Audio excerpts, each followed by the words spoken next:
de Stonewall. L'entretien militant. Eh bien, bonsoir à toutes et à tous. Ravi de vous retrouver pour notre rendez-vous du mercredi soir autour d'un nouvel entretien militant du Stonewall. Alors ce soir encore, nous avons la chance de recevoir une belle association et comme chaque semaine, je ne serai pas seul autour du micro puisque je serai une fois de plus accompagné par votre fidèle animateur Pilou. Alors j'ai pas dit l'extraordinaire animateur Pilou ce soir, mais je l'ai pensé très très fort. Bonsoir Pilou, alors ravi de te retrouver. Comment vas-tu depuis la semaine dernière? J'imagine tout comme moi, que tu étais impatient de nous retrouver sur ce rendez-vous devenu incontournable. Bonsoir Pilou. Lucas, oui, ça va. Ouais. Ouais, non, je suis ravi de l'association qu'on reçoit ce soir. Ouais, moi aussi. Ouais. Ils avaient déjà pris un peu la parole dans le cadre de la journée spéciale qu'on avait fait pour Idaho. Et comme il y avait vraiment beaucoup d'intervenants, tout compte fait, le message s'est peut-être un peu embrouillé, on les a pas assez entendus, c'est pour ça qu'on tenait à les revoir à l'antenne. Voilà, je te laisse présenter l'association parce que tu travailles un peu. Ouais, non, mais c'est tout à fait ça. Alors ce soir, comme je le disais, on est ravis de recevoir une association française issue de la région MENA qui vient en aide donc aux personnes LGBTI vivant en France et ayant des origines maghrébines et moyen-orientales. La lutte contre l'homophobie est pour elle donc une priorité, mais pas que, puisqu'elle est également sensible à la problématique VIH-Sida. Alors ce soir, vous allez découvrir, pour certains, voire redécouvrir pour d'autres, cette belle association. Il s'agit de Shams France et pour nous en parler, eh bien, nous recevons Monsieur Yassine Jebel-Nouar, le président de cette association. Tout d'abord, Monsieur Jebel-Nouar, soyez le bienvenu dans cette émission. Merci d'avoir répondu présent à notre appel. Merci à vous et merci beaucoup pour l'invitation. Merci. Ouais, comme je disais, on est vraiment ravis de pouvoir vous retrouver. Alors, pour commencer et faire un peu plus connaissance avec Shams France, est-ce que vous pouvez revenir un petit peu sur l'historique de votre association, nous raconter un petit peu comment cette grande aventure a commencé en fait? Alors en fait, cette aventure a commencé officiellement en 2016. En fait, j'ai rencontré Yad Krendel, qui est le fondateur de Shams Tunisie. Oui. Et en fait, le premier jour, on s'est rencontrés. Moi, je voulais fonder une association LGBT pour les personnes arabes vivant en France, si vous voulez. Et en fait, lui, il avait cette idée-là de faire quelque chose. On dit, yallah, on va faire quelque chose. On a créé, si vous voulez, lui, il tenait vraiment le nom de Shams. C'est pour ça, en fait, on a gardé le nom de Shams et on s'est appelé Shams France. Et on existe depuis 2016, le 14 juin 2016. Voilà. Le 16 juin, pas 2016. Le 16 juin, voilà. C'est bientôt une date, c'est bientôt une date anniversaire en fait. Tout à fait, ça fait 4 ans. Ouais. Et oui. Et voilà, juste pour résumer, alors Shams France est né vraiment d'une rencontre entre deux militants, un plus associatif, un autre plus politique, voilà. D'accord. Alors par rapport à vos objectifs, quels sont les objectifs que votre association s'est fixés, notamment vos missions, ainsi que les différentes actions que vous pouvez mener sur le terrain au quotidien. Donc, quels sont ces objectifs? Notre principal objectif, c'est de soutenir les personnes LGBT issues du Maghreb et du Moyen-Orient vivant en France. Et aussi, nous avons maintenant, on a commencé un travail de visibilité de la communauté LGBT issue de la région MENA en France. Et voilà, notre travail de terrain, ici on tient des permanences sociales, on aide les personnes vraiment, avec des rendez-vous individuels, que ce soit un soutien psychologique ou social. On a aussi on organise des événements festifs, des petites soirées pour aider les personnes à s'assumer un peu plus, au Centre LGBT de Paris. On fait aussi des pique-niques là cet été. On a aussi on participe aux différents événements de visibilité, que ce soit la marche des fiertés, le printemps des associations. Et aussi, on organise plusieurs tables rondes et rencontres autour des sujets qui touchent la communauté LGBT en général. La dernière en date qui était très importante pour notre problématique, c'est la question de la radicalisation des personnes LGBT, une réalité paradoxale qui était au ministère de l'égalité entre les femmes et les hommes en 2018 dernier. Et là, et puis on a enchaîné avec des petites tables rondes sur différents sujets. Là, nous avons lancé plusieurs projets durant la rentrée 2020, j'espère. D'accord. Peut-être nous en dire un petit peu plus sur vos projets de la rentrée 2020.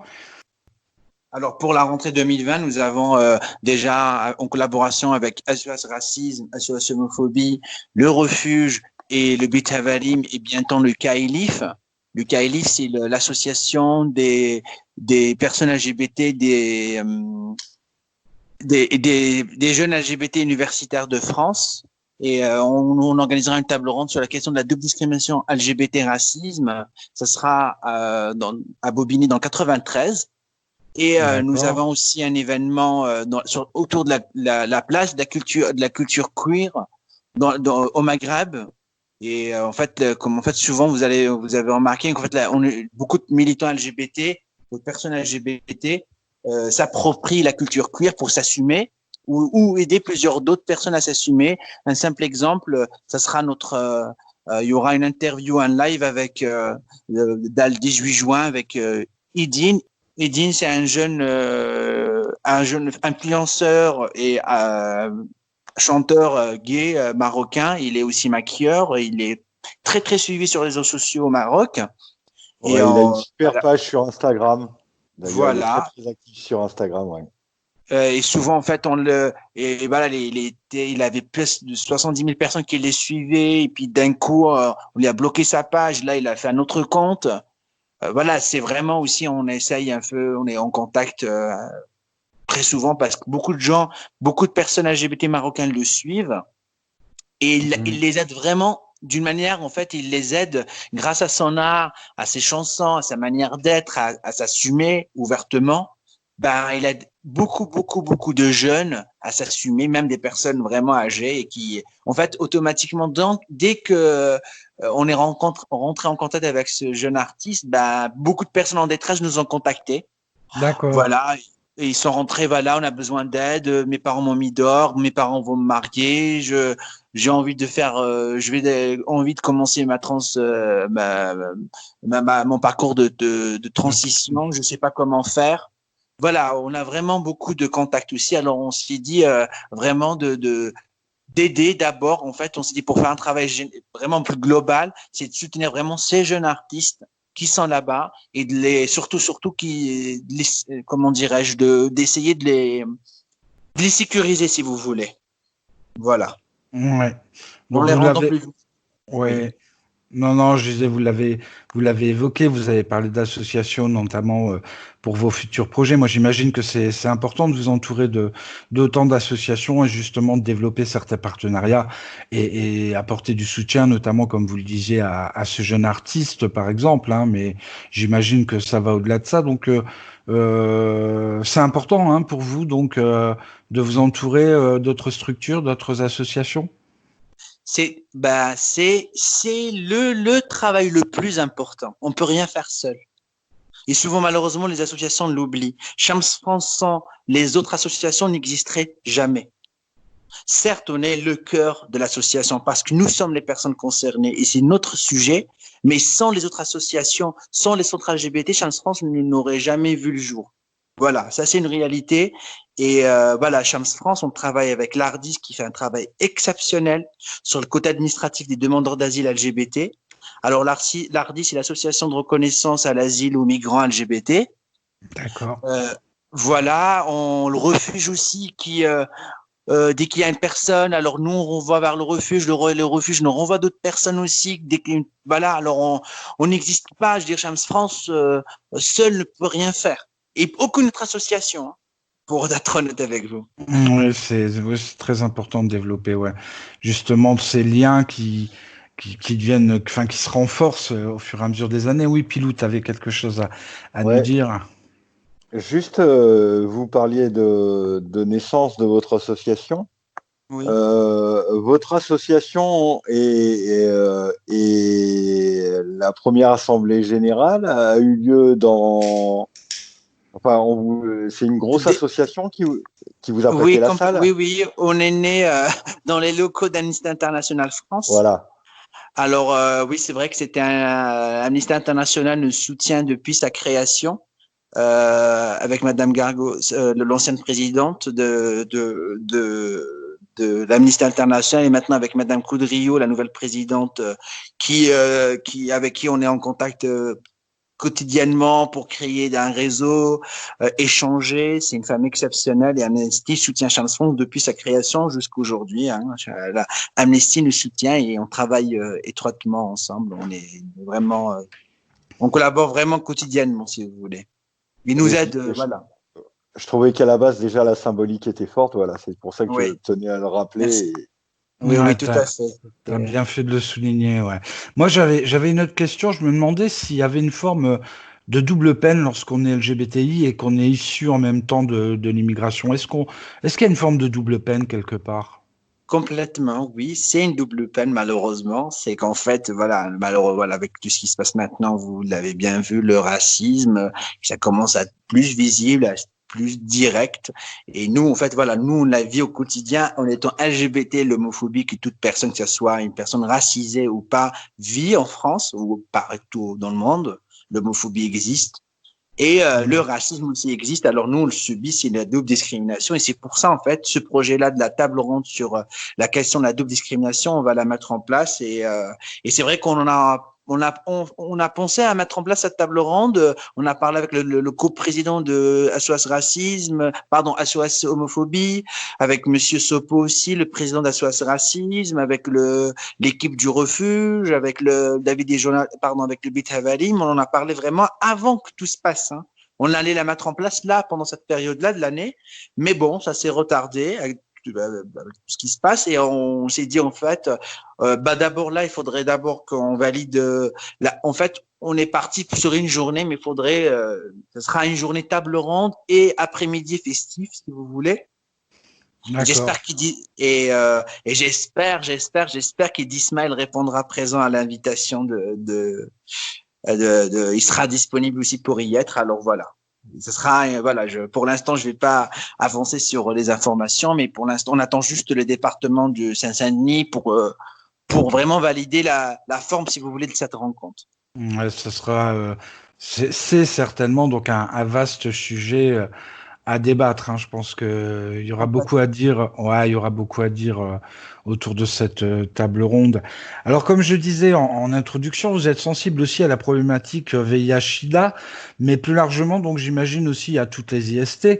Alors, au-delà des discriminations purement en lien avec l'orientation sexuelle et même des origines, il existe aussi la sérodiscrimination qui vient ajouter un poids supplémentaire aux personnes atteintes par cette maladie. Comment est-ce que vous abordez le sujet, vous, Shams France? C'est un sujet très, très délicat dans notre culture. Déjà, chez nous, dans notre culture en général, dès qu'on parle de la séropositivité, on parle sida, je vais mourir. Et aussi, on a un problème, c'est que les gens ne sont pas du tout informés sur la question. Un simple exemple, on reçoit des gens à la permanence qui n'utilisent pas le préservatif, qui ne voient pas forcément l'utilité de préservatif. Pour eux, le préservatif, c'est un outil de contraception. Bah oui. Et alors, on doit faire un travail d'éducation. Malheureusement, on l'a commencé avec le CRIPS, mais tout s'est arrêté d'un coup. Et je sais pas pourquoi, ils ont tout arrêté. Et en fait, l'objectif du CRIPS, c'était vraiment, on voulait, si vous voulez, orientaliser, je sais, c'est pas le terme, mais vraiment rendre accessibles les outils mis en place à notre communauté, mais ça s'est pas fait. Mais là, avec l'association Séropote, on commence vraiment à échanger et réfléchir à quelque chose. Là, déjà, le grand pas qu'ils ont fait, le Séropote, c'est en fait quand ils ont mis en place l'année dernière un questionnaire pour... voilà, en fait, ils l'ont traduit en arabe et je trouve que c'était vraiment un beau pas vers notre communauté. Même, voilà. Et traduire en arabe. Voilà, je ne sais pas si vous avez entendu de ce questionnaire qui a été très, très pointu et je trouve très judicieux.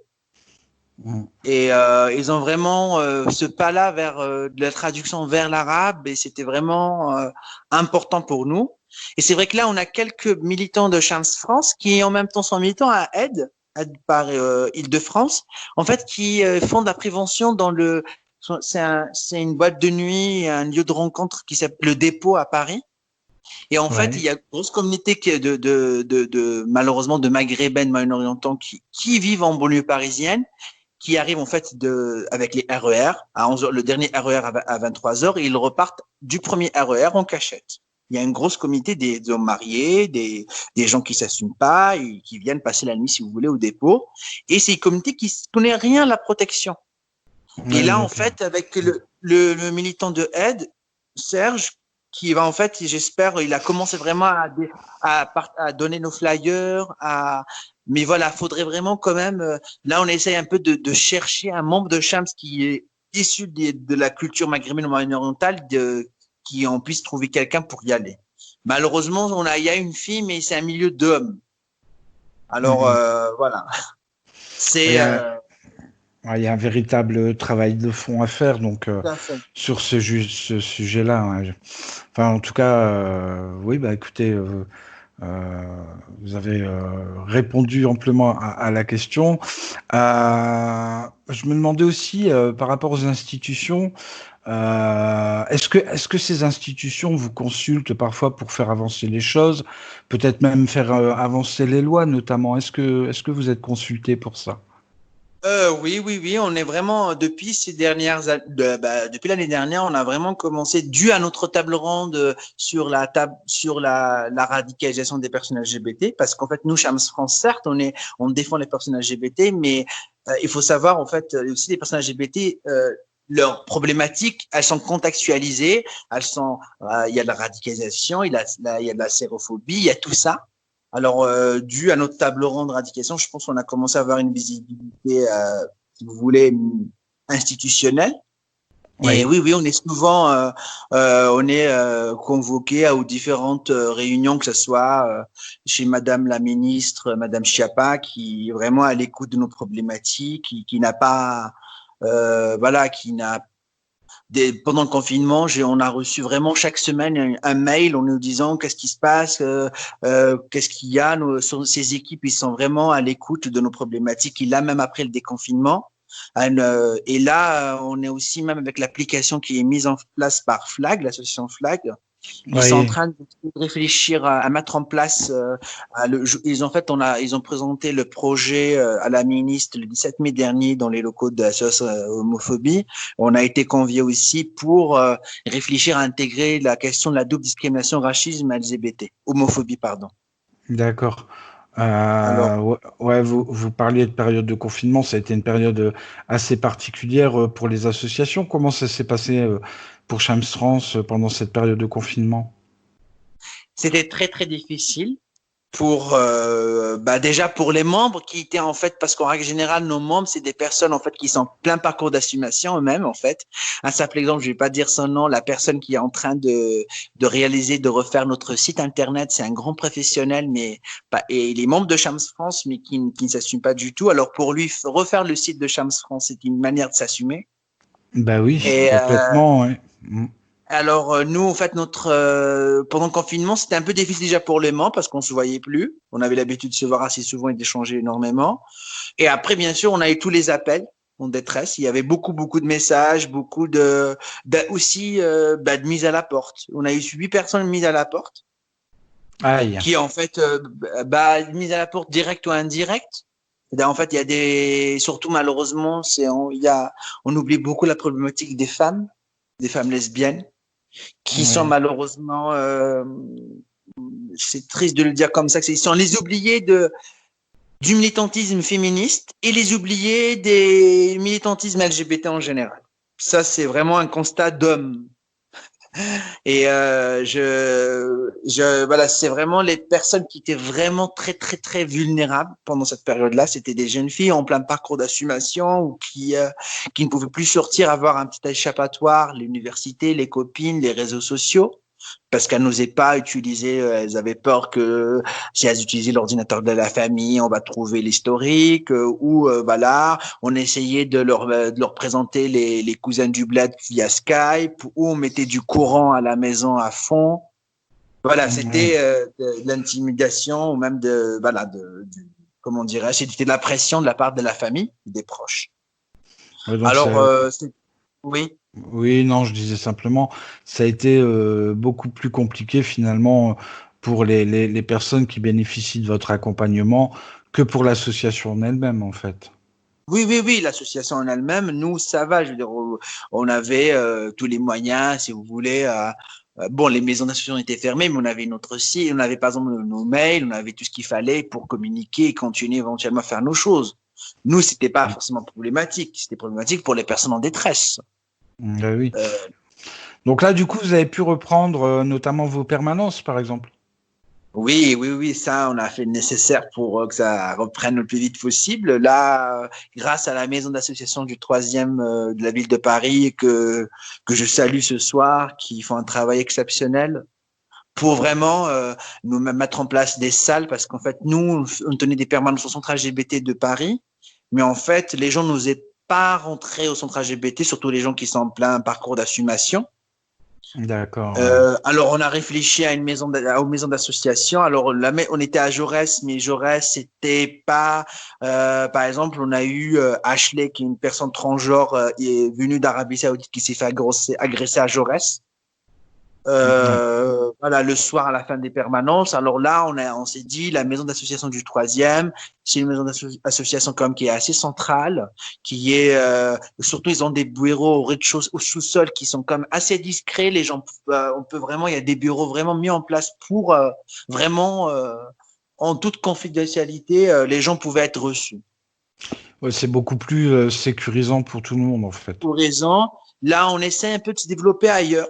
On a essayé de se développer à Grenoble, mais voilà, il faut aussi trouver des gens qui veulent, si vous voulez, il y a des gens pour la visibilité, mais il faut des gens aussi pour aider les autres, parce que nous, Shams France, sans notre fibre, si vous voulez, c'est rentrer en aide aux autres, on n'a pas envie d'exister, si vous voulez. Ben oui, forcément, oui. Voilà, alors maintenant on est en train, le centre LGBT de Grenoble qui a été ouvert l'année dernière, on a essayé de mettre en place quelque chose, il faut qu'on relance le projet. Il y a eu malheureusement des petites portes qui se sont fermées à la ville de Marseille. Ah, c'est dommage. Voilà, et faudrait qu'on essaye aussi, voilà. Et Dieu, en fait, malheureusement, la ville de Marseille ne voulait pas forcément nous donner un espace à la maison d'association de Marseille. Maison d'association, c'était très compliqué parce que des maisons de quartier, terrain très complexe pour nous encore. Ouais, donc il y a quand même une forme de dépendance des autres.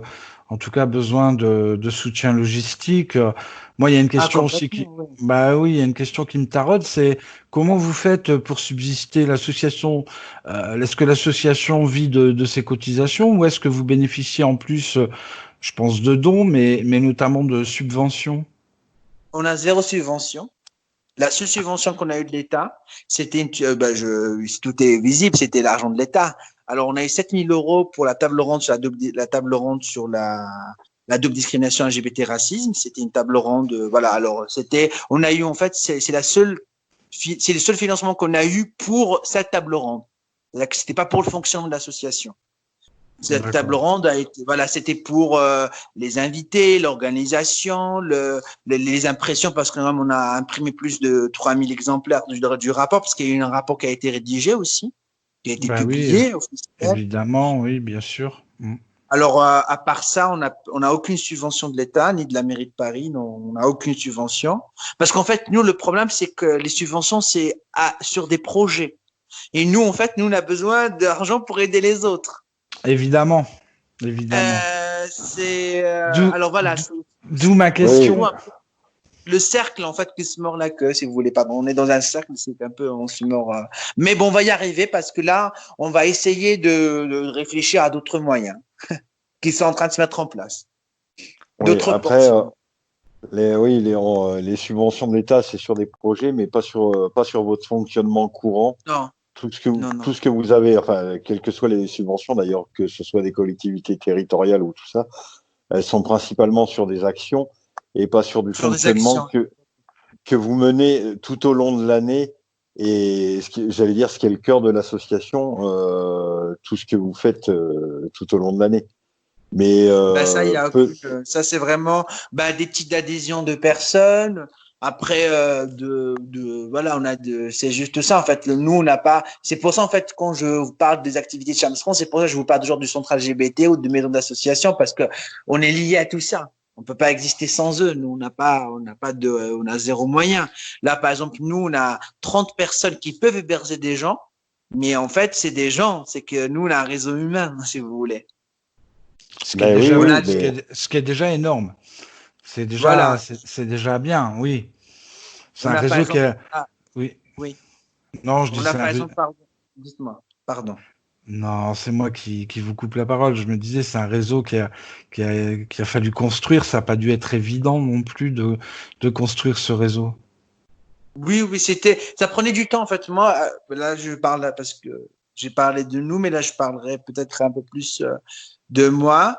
Et en fait, à la création de Charms France, je voulais vraiment, j'ai rencontré toutes les associations que je pouvais rencontrer, soit LGBT ou pas, pour nous faire connaître et parler du projet. Alors, automatiquement, en fait, le jour de notre création, il y a eu il y a eu presque la salle de réunion d'Amnesty, elle était pleine. Elle était vraiment pleine parce qu'ils sont tous venus. La C'est soit de super. YAG à l'époque, c'était de YAG, de Christophe Martet, que je salue mille fois ce soir, qui est un grand militant, grand journaliste à Stéphane Bridbach, que j'admire aussi, qui est l'adjoint à la mairie du 10e, qui en fait, il y a eu de tout qui sont venus. Il y avait des militants, de la politique. Il y avait vraiment beaucoup de gens. Et c'était vraiment ça. C'est pour ça que Chams France, en fait, Chams France n'est pas né le 16 juin, elle est née en 2015, si vous voulez, parce que ça a pris 1 an pour tout mettre en place. Même plus. Ah oui, c'est du boulot tout ça. Ça n'a pas dû. Oui, il a fallu relever les manches et puis ne pas hésiter donc à y aller quoi et aller à la rencontre des autres. De Justement. l'autre. Eh oui. Alors, en parlant de rencontres des autres, nous, ce qui nous intéresse, c'est de savoir où est-ce qu'on peut vous retrouver. Alors, j'ai vu que vous aviez un super site internet, une page J'ai encore mis Facebook aussi. Oui, Oui. oui, oui. Alors, le site sera en ligne la fin du mois. Il sera officiellement remis en ligne. Il sera même accessible aux personnes handicapées. D'accord. Il sera remis, mais on est partout sur les réseaux sociaux. On a un numéro de téléphone. On a notre ligne téléphonique qu'on se partage entre membres d'une semaine à une autre. On a notre adresse email. On a tous les réseaux que vous connaissez, Instagram, Twitter, Facebook, voilà. Et nos permanences parisiennes, malheureusement, j'espère qu'elles seront bientôt, elles seront plus parisiennes, elles seront nationales. C'est l'objectif. Bon, en tout cas, c'est tout ce qu'on vous souhaite. Hein. C'est vraiment tout ce qu'on vous souhaite. Alors, par rapport à votre ressenti sur l'évolution de la condition LGBTI en France, est-ce qu'on peut connaître justement ce ressenti? Et puis aussi, en ce qui concerne, eh bien évidemment, la région MENA, donc l'évolution de la condition LGBT en France et l'évolution de la condition LGBT à travers la région MENA. Comment vous voyez les choses? Grand chantier. Gros Grand chantier. chantier. Oui, bien sûr. Alors, en France, je vais pas regarder ça d'un œil. Vous voulez que si je regarde ça de la petite porte Charms France, je trouve que nous militants, je veux dire associations racisées, on commence à avoir de la place. On commence. C'est bien. On commence à être visible, à être un peu plus structuré. On doit être structuré parce qu'avant on était des collectifs. Et maintenant, non. On doit être des associations.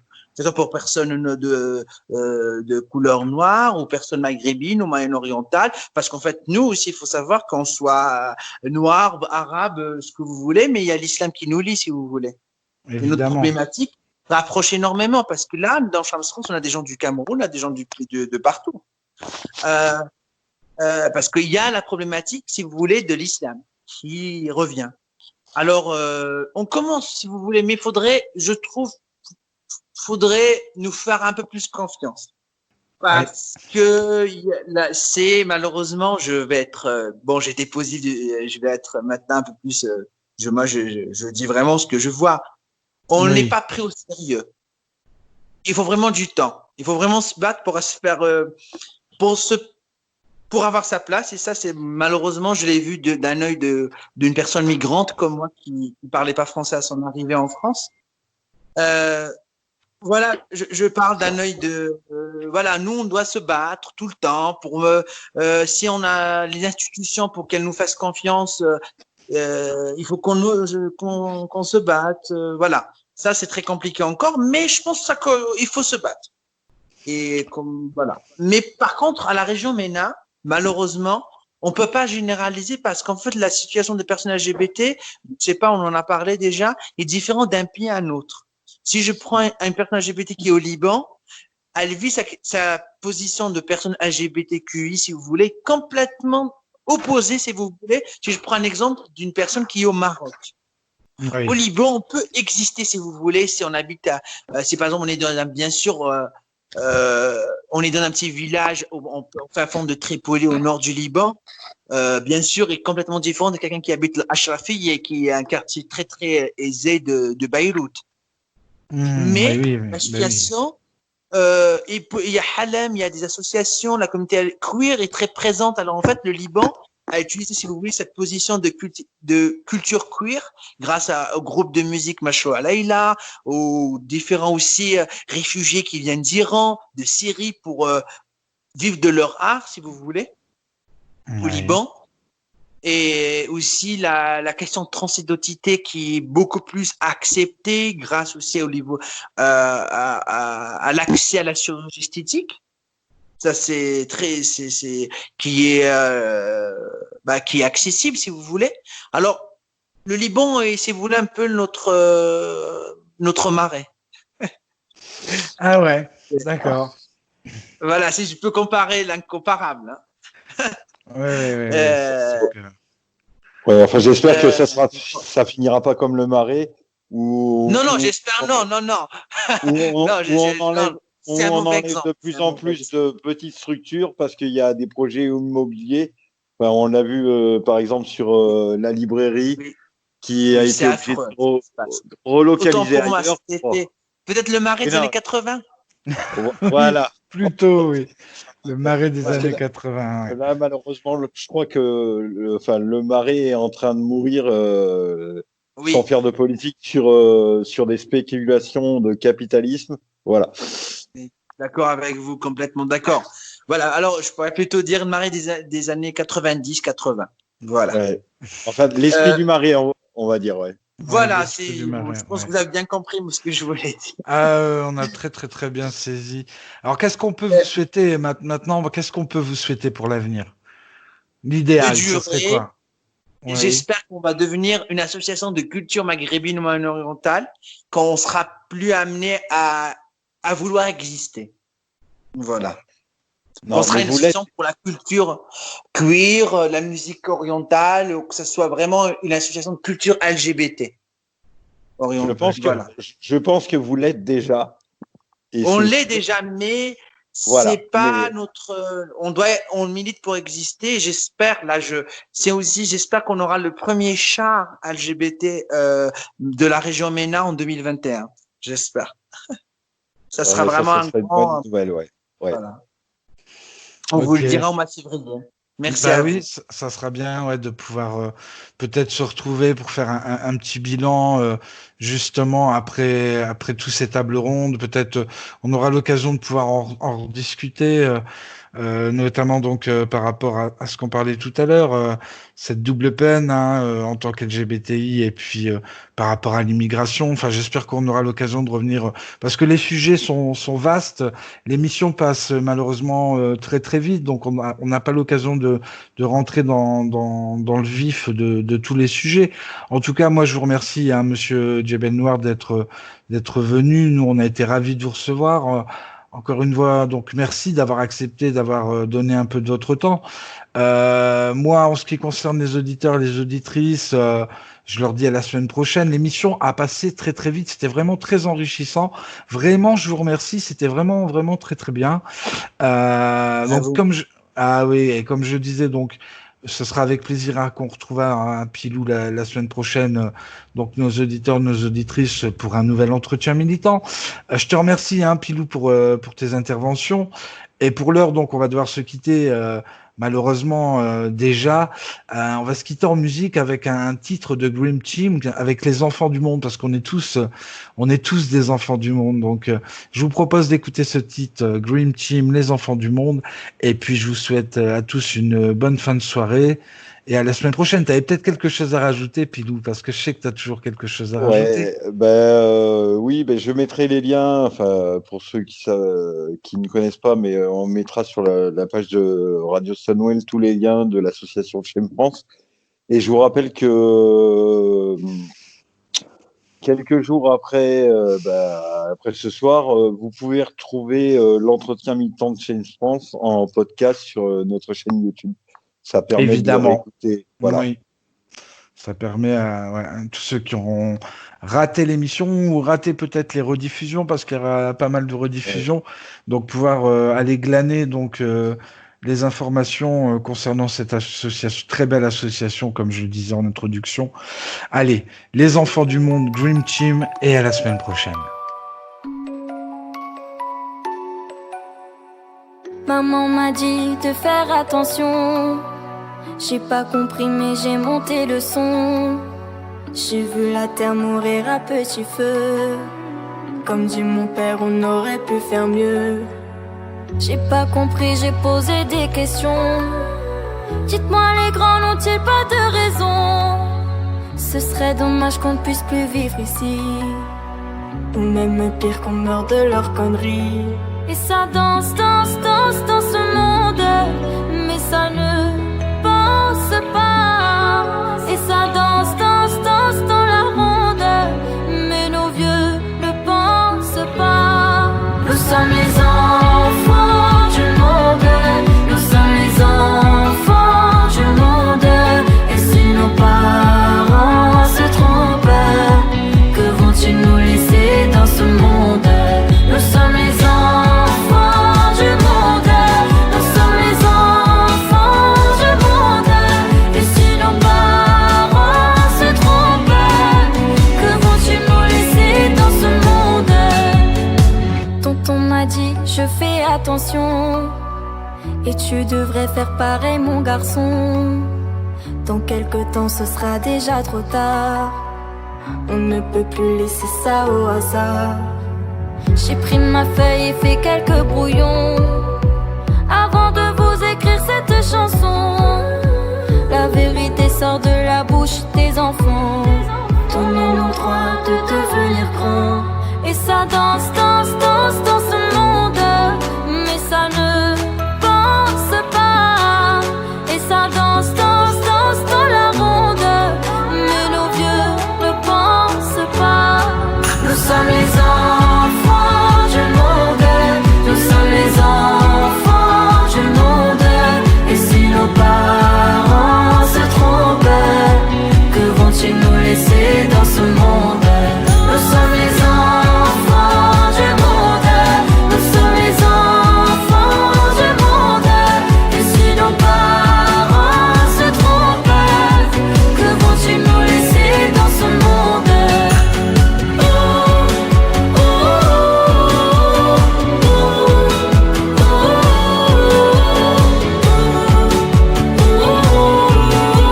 Que vont-ils nous laisser dans ce monde? Et ça danse, danse, danse dans ce monde, mais ça ne pense pas. Et ça danse, danse, danse dans la ronde, mais nos vieux ne pensent pas. Nous sommes les enfants du monde, nous sommes les enfants du monde. Et si nos parents se trompent, que vont-ils nous laisser dans ce monde? Nous sommes les enfants du monde, nous sommes les enfants du monde. Et si nos parents se trompent, que vont-ils nous laisser dans ce monde? Nous sommes les enfants, nous sommes les enfants du monde. Et si nos parents se trompent, que vont-ils nous laisser dans ce monde?